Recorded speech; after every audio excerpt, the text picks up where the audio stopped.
Magandang gabi sa inyong lahat, mga taga-subaybay ng Pinoy Mystery Horror.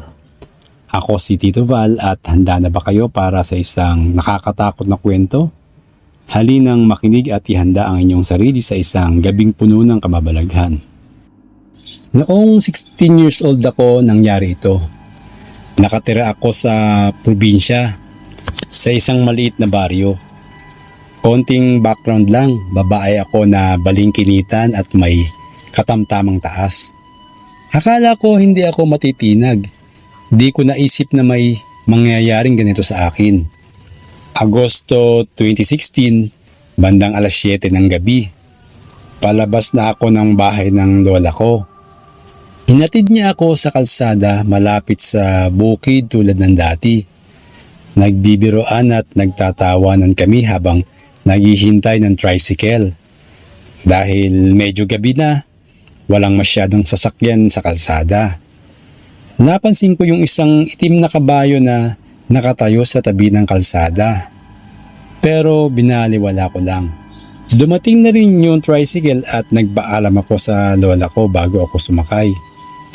Naupo ako sa likod ng driver. Wala kasing ibang sakay.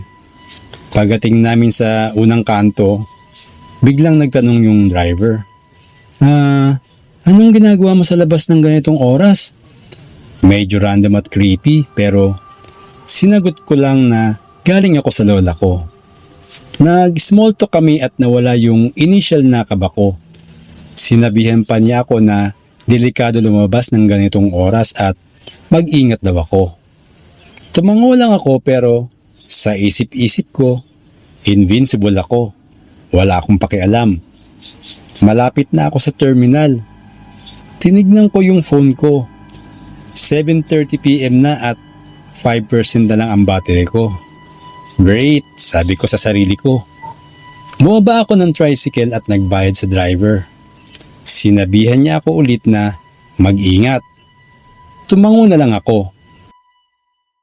Pinanood ko lang yung tricycle habang sa mawala na sa paningin ko. Nakatayo ako doon sa waiting shed. May naramdaman akong di magandang pakiramdam. Parang may masamang mangyayari. Tapos umupo ako sa bench. Naghihintay ng next tricycle na darating. Mga 10 minuto ang lumipas. Habang nakatulala, biglang may humintong itim na kabayo na sakay ang isang lalaki sa tabi ko. Lalo lang lumakas yung kaba ko pero sinubukan kong magpakatatag. Bumaba yung lalaki at nagtanong, excuse me, alam ba kung anong oras na? Baka wala nang dumating na tricycle. Mukha siyang halo ng Filipino at foreigner. Medium built.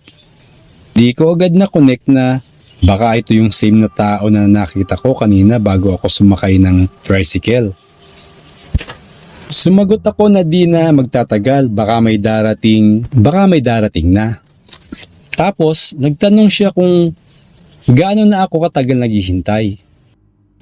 Dito na ako nagsimulang kabahan. Creepy talaga yung vibes ng lalaki pero baka nag-o-overreact lang ako.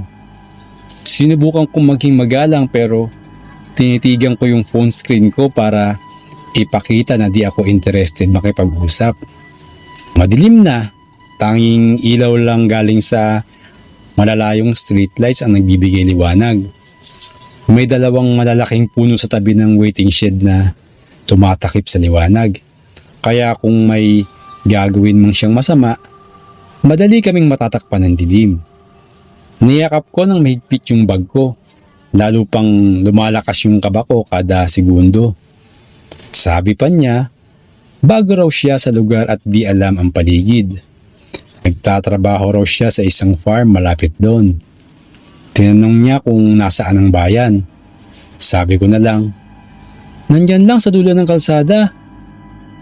Malinaw na pahiwatig na pinaalis ko na siya para pumunta na lang doon. Nagtagpo ang mga mata namin at nakita ko ang mukha niya. Ang mga mata niya hindi normal. Para siyang engkanto na ang mga mata ay kakaiba ang kislap. Noon ko napansin na wala siyang anino kahit may konting ilaw mula sa streetlights. Lumakas lalo ang kabog ng dibdib ko. Alam ko na hindi siya normal na tao. Tinanong niya kung pwede ko siyang samahan. Sumakay daw ako sa kabayo. Kahit 16 lang ako noon, alam kong pag sumama ako sa lalaki, baka hindi na ako makita ulit. Sinubukan kong tumanggi ng magalang habang tinitignan yung paparating na tricycle. Nang biglang sa likod ng lalaki, may sumulpot na anino na may makislap na mata at maamong ngiti. "Huwag kang sumama sa kanya!" Sigaw ng anino na bumulaga sa amin. Napalingon ako ng mabilis at biglang nawala ang lalaki at ang itim na kabayo. Maya-maya pa, mula sa anino, may biglang sumulpot na anyo ng matandang lalaki at ang mukha ay halos hindi ko makita sa dilim. Ang mga mata nito ay kumikislap na parang bituin at ang ngiti ay nakikita pa rin sa dilim. "Mabuti at hindi ka sumama sa kanya," tugon ng lalaki na bumulaga sa akin. Ang tinig na naglalabas ng hangin na may kasamang amoy ng mababangong bulaklak. Napalingon ako ng mabilis at bigla itong naglaho sa kawalan. Kaya't sobrang gulat ko sa nangyari. Alam ko na may nagbabantay sa akin na hindi pangkaraniwan o hindi ko nakikita. Kalaunan, may dumating na isang tricycle at matiwasay ako na nakauwi sa bahay. Mabuti na lang at hindi ako pumayag na sumama sa lalaki na nakasakay sa itim na kabayo at nakakaramdam pa rin ako ng kakaibang takot at kilabot kapag naalala ko ang pangyayaring iyon.